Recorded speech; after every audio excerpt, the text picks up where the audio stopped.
guys, and welcome back to this channel. In this video I'll be showing you guys how you can animate stickers on CapCut PC. So go to the sticker section here and select the sticker.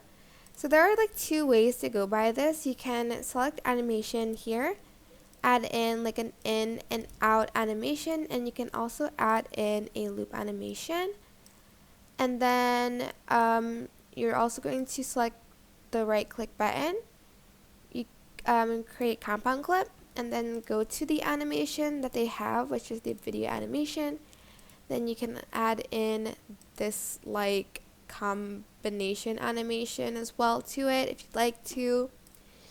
There's like a lot of options you can choose from.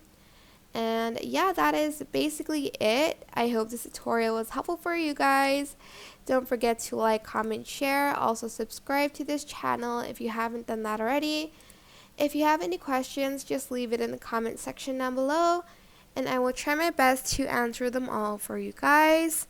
And if you found this video helpful, please click the thanks button above the description box down below. Thank you so much for watching. Bye!